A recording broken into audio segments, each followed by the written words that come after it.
All right. Ready? Yep. Hello, everybody, and welcome back to another sit down with Rivus Orion or Phant0m Un1verse on DeCyphered. Last video we left off on, we were talking about the Yangshan Quarry. So let's dig a little bit into that. Rivus, can you explain the Yangshan Quarry to me? I mean, what is this thing? To the best I can, because I mean, there's not a whole lot from what I know about it, but it's in Yangshan on the east side of China, towards the coastline, and it's these massive stones that are being carved from the ground. They're still connected to the bedrock, but there's three main pieces to this, what they say is a stele, which is like this. It's going to be like a vertical structure where you have the main base, the body, and then the head piece. And this thing is freaking massive. Like, if this thing was finished, I have the number right here, actually. If this was a finished statue, it would weigh up to 31,167 tons. Wow. So let me show you what the head of this thing looks like right now. This is the head. So, and again, it's still connected to the bedrock. You can see like where it's being quarried out underneath it. So these stones are massive. The head, what we're looking at right now, is 35.1 feet tall by 66.6 feet wide by 27.5 feet thick, weighing up to 6,118 tons. Wow. And that's the smallest piece. This right here to the left is the actual body, and it's like it's laying on its side. So this dude would be setting directly up. And this again is massive.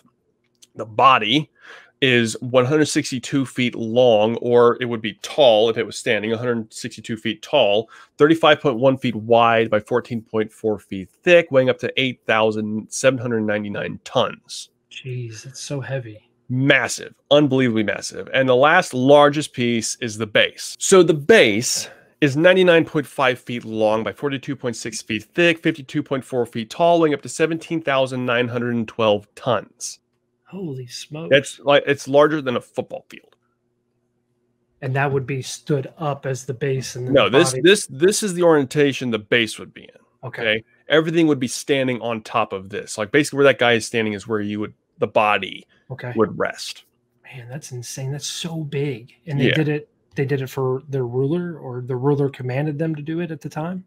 So this is where it gets a little unclear, because we don't have a whole lot of information. But the current accepted explanation is that the Yongle Emperor ordered the construction of the stele for the death of his father, and ordered this construction. And so they began to dig it out of the ground, and then all of a sudden realized that it was way too big and they couldn't move it, because we today would not be able to move this stone. Like, it's not happening.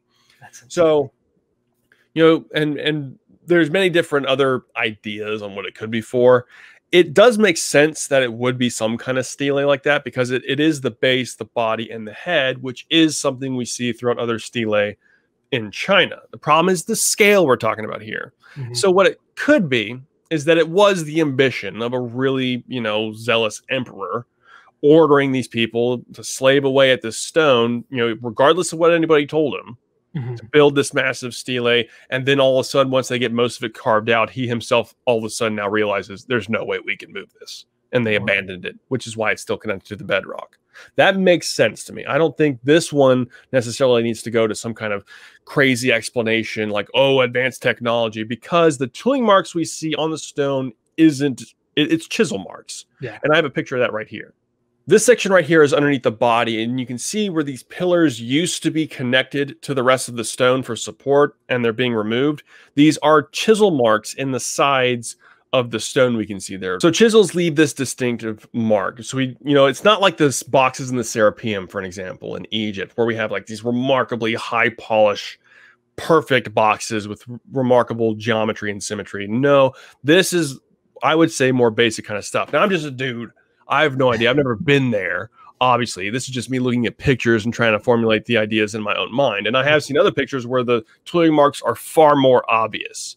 And because they're not finished or moved, gives more evidence to the idea of that zealous emperor type of thing. Like forcing these people to do this just because he wants it done. And there's no way they could have done it. So they ended up just stopping. And now we have this massive monument, I guess we could call it, sitting over there in the Yangshan. Do they know what type of stone? Obviously, we know what type of stone this is. Do you? Limestone. Know? It is pretty limestone. Sure, I'm pretty sure I read it was limestone. It's not a very hard stone. I know that much. So yes, it's something that can easily be chiseled with an Iron Age or even possibly a Bronze Age tool. It would obviously take more time in those regards. But I think the idea of the story of it being an emperor, first of all, from the Western society, not knowing much about China or Chinese culture, or even China's just always been so shrouded in mystery, like it's left to speculation that this was or this could be. And I imagine the stories and the folklore that go on in in these areas, they're probably bipolar. Some are like, oh yeah, it's this X, Y, and Z, we know what it is. But there are also some that probably have this rich history of these tales and these stories of the secrets or the mysteries behind, places like the Yangshan Quarry. That's so cool. So you said there was an emperor. Yeah, the Yongle Emperor. Okay. So this is the Yongle Emperor. He was the third ruler of the Ming Dynasty from 1402 to 1424, and he's the guy responsible, supposedly, for the construction of the stele. And it kind of makes you wonder, because the whole plan, his whole plan was to cut these things out of the ground and transport them 200 miles to Mingzhaoling. 200 miles through the mountains of China with stones so like it kind of makes you wonder, like, what on earth, if it's true, was he thinking? There's a lot of stuff throughout China that's just shrouded in mystery. Oh yeah, a lot of stuff we don't know. There's people flying over and seeing these things, but never hearing any actual dialogue from any of the people in the culture or any report from their government. Not that they have to, but I mean, there's just so much stuff hidden in China in general that we don't know about. Yeah, and it's because the Chinese government is like zip lip on everything. Like and you also, what are you supposed to trust? That comes out of there too. I think that's another big problem. But yeah, there's really not a whole lot of information about the deep archaeology of what's going on in China. I mean, there's some accounts of their oldest pyramids being up to 8,000 years old. Now, I can't find any of the actual scientific studies on that because, it's just how it is. But I've seen articles talking about this. Multiple articles talk about it, where they're like 8,000-year-old pyramids. And if that's the case, I mean, if the Egyptian model, if the Egyptological model of the pyramids are correct, and they're only 4,500 years old, pyramids that are twice as old as the pyramids in Giza, that's real big freaking news. And it also gets crazier. Apparently, there's accounts of a giant pyramid. They call it the White Pyramid, which is said to be 1,000 feet tall with like a 500, I think it was like 550 meters. I forget what that is in feet, like length on one side. Would be 10 times the size, volume-wise, of the Great Pyramid. So this idea of a lost pyramid, giant pyramid in China actually starts around 1945 when a U.S. Army Corps pilot named James Gaussman was flying over top of China, and he remarked about talking about seeing this glimmer out of the side of his eye, and then saw this giant pyramid, huge pyramid that he was flying around, and he couldn't land. Otherwise, he would have, but he couldn't because it's like the jungle out there. And just talked about seeing this giant pyramid. And there's been two other accounts. One of them, like earlier on, it was like a expedition, or like some small expedition in 1912, and then there was another account of somebody seeing it in 1947. So this thing has been seen more than once at least, right? But there's no pictures, there's literally nothing about this thing. You can go to Google Earth all you want, you will not find it. Trust me, I've tried. You're talking like so much land you'd have to cover to know. But it said that this thing was pure white with a giant gem at its top for the pyramidion is what it would be called. It's the top stone of a pyramid, pyramidion. But yeah, so don't know about that. We don't have any information about that. But there are hundreds of pyramids in China. I wonder if the pyramids in Egypt, like, let's just say hypothetically there is a pyramid like that in China, right? This huge pyramid, white with a gem on top. What if the pyramids in Egypt were that way, and then just over time raided and taken and all that kind of stuff? Oh, they were. Like The casing stones, they talk about the stones were polished, and yeah, like I'm talking about the capstone. What if there was an actual like a gem on top of each one, a different type of? But I mean, we today don't find gems that big. You know what I mean? Yeah. So like that, those types of stretches in the story make me then go, oh, well, that's just conspiracy theory. Well, I mean, y'all also must consider that these people weren't climbing on this thing. Mm-hmm. They like specifically the pilot. He's probably several hundred feet away from it, flying around it, and to him, it could have just looked like a gem, and that's all. That's all he knew how to describe it. I mean, we just don't know. But yeah, a gem that big would be impressive. I mean, think about it though. The capstone could have been laden with many gems, and there you go. Made it look like one big. Yeah. It's interesting to think about. Well, unfortunately, may never know. But even the stuff in China that we may never know about, there's got to be some pictures of something, right? Oh yeah, yeah. I mean, the pictures go back a long time. Like during World War II, when they were flying over during the war, they just would see dozens and dozens. There's probably hundreds of pyramids in China, but it's really hard to see them because they're dirt mounds. They're not like actually made out of stone or anything. And you have like trees and grass growing on them. So most of them just look like hills. And until we actually have more studies into them, we don't know exactly how many of them there are. And I have this picture right here that was taken from a pilot showing some of the pyramids here. And what's interesting about the layout, just take a look at the layout of these pyramids right now for a moment, if you would, please. Wait, this is China? This is China. Because that looks, I mean, the way the pyramids are structured there, that looks like. Yeah, you got a big pyramid. You got a big one right here. Then you have the big one offset from that one. Then you have the little one over here. Now, this one does have more than, just 3 pyramids, but why are they always in this configuration? That's just one of those things. It's just like, whenever you see it, you're just like, what the? Like, are they really, is it really just random that they're all deciding to build pyramids, but also put them all in the same layout? Yeah, that's interesting. It just blows my mind. I'd like to see a picture of them side by side. Well, I've got that for you, bro. Oh, yeah, that's perfect. I wouldn't call it perfect. No, I mean, the side by side is perfect. Oh, gotcha. Yeah. So WTF, like, come on.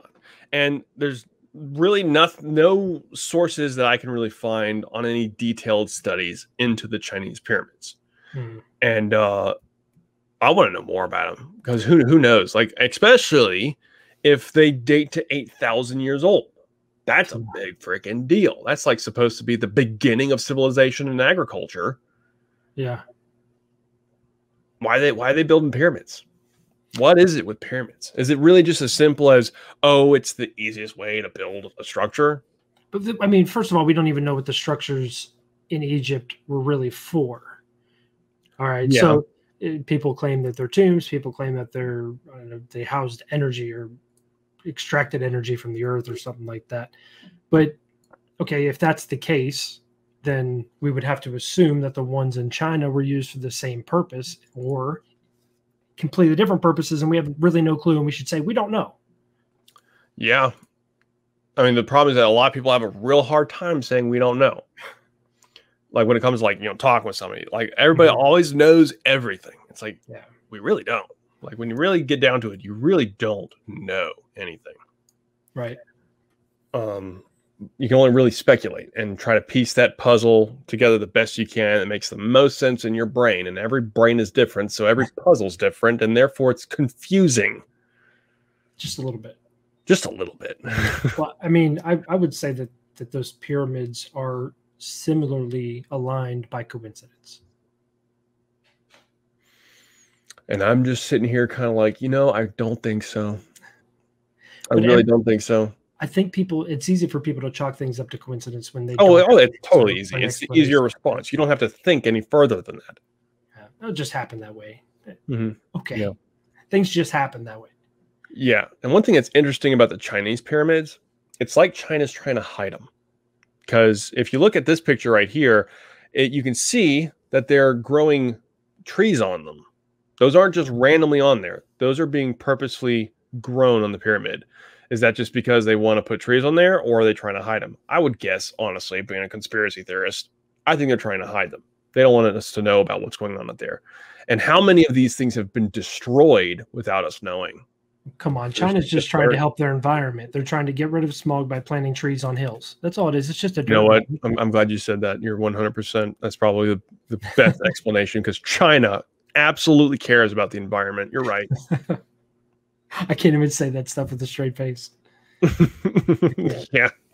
I can't. I mean, okay, so viewing China through the eyes of the Western world, right? What I've been cultured by our media and by our civilization here in the United States, and the culturing that I've gotten from world news and all that. China is quote unquote bad. Their government, not their people, obviously. But just like Egypt, though, I feel like maybe, just maybe, China doesn't want anybody to know the true secrets because that's their information. Now, granted, if it's really dated that far, that's just humanity in general. You know what I mean? I'm sorry, let me take that back. It's either humanity in general, or we've always had these areas where our civilizations have been, and we've just always maintained those areas. Absolutely. And okay, this is our information as a people who have always been here since the earth was created, whether it being the Christian 8,000, 12, 10,000, whatever, or the, evolutionary process of the Big Bang till now. Who's to say that, oh, well, we don't have the archaeological records, we don't have this, we don't have that. There's so many unknowns, so many possibilities. Like we discussed before, right now as a civilization, we're trying to make things biodegradable enough so they don't last forever. So what would be the only things that do last forever is naturally the stone things, in time, years and years upon years, they'll break down. But if you want to leave anything for anybody to find to last the longest, 10,000 years from now, carve it in stone, make it out of stone, because it's something that is known to last through the actual elements of time. I agree. And, I think, like, how would we communicate with a future civilization? Obviously, we'd have to do it out of stone. And, we've had that conversation before. Build a pyramid. Why not build a pyramid? It clearly lasts the longest. So maybe that is the reason why they're all building pyramids, because they're trying to make their structures last the longest to speak to the future civilization. And how much knowledge of these remarkable humans that are just like us, with the same social structures, same thinking capabilities, everything is identical to us today. Maybe they had that thought of, we want to communicate with the future civilization. Who's going to come after us? How can we talk to them? Why isn't that conversation being had of the mentality of these people? Why is it always so degrading? They always talk about, give the Egyptians more credit. Yeah, give them credit. Great, remarkable people. Give the people far back behind them just as much. You have to. You can't. No. Even if the Egyptians are ancestors of what would have been an earlier civilization in that area, it's still, we want to give them credit for that. That's your people or your nationality or whatever. That let it, it's a celebration more than it's a stealing of information. Imagine if the world knew our real roots as humanity and not a understanding of maybe creationism or understanding of maybe evolution, but really understood humanity and what it's been through, what it's gone through, how it's survived, how it's maintained, how it's learned, how it's continued to always be victorious in every situation it's been through. Because my understanding is we've been here from the beginning as humanity. And if we've been here from the beginning and catastrophes have happened, we have figured out a way to come back. That in itself, clearly we did. Yeah, 100%. That in itself explains why we are the supreme race on this planet. So let's if something were like that were to be found in Egypt that led back to their ancestors creating and making these in some civilization prior to what we know today, why wouldn't we give them the credit? Absolutely. And the only way we're going to come close to getting that truth is with full transparency and open-mindedness. Yeah. You can't block out anything because it makes you feel uncomfortable or because you think you know what you're talking about. Because I can't show you how many times that some academic railed against somebody about their opinions and ideas, and that person turned out to be right. Yeah. You could make a list so long of people that had that mindset. There was a archaeologist in the Yukon who dug past the Clovis level. I heard about that. And for years and years, he said, no, there's more. And they shut him down. And then eventually, and I believe I heard this on a Graham Hancock interview with Joe Rogan, where Graham was talking about it. And he said, finally, he was vindicated, and they came out and said there were people here before this Clovis layer of the earth. We are going to continue to dig down. And Joe Rogan's like, do you think he's mad about that? And Graham Hancock's like, no, I feel like he's vindicated. At least he's alive when they figured out the truth. Yeah, no joke. Because there are so many explorers and so many archaeologists and people who have their idea of the truth that might be a little bit different, that could lead us down a different way, that die with that wisdom. How much are we losing because we're afraid of it? We're afraid that it might be something different than what we've learned. I agree with you. And it's just going to take a change in our mindset as a species. Coming back to the idea of like speaking to a future civilization or previous civilization speaking to us today, what would be the best way of doing that? Obviously, building a really cool pyramid would be one of them, but also putting something underground and, making it so perfect and obvious that that we would hope that they wouldn't doubt its true purpose. If they would study it hard and long enough, they would eventually crack the code. And I think that might be what's going on in the Phant0m in Saqqara, Egypt, with these massive 100-ton boxes. And we'll talk about that next time.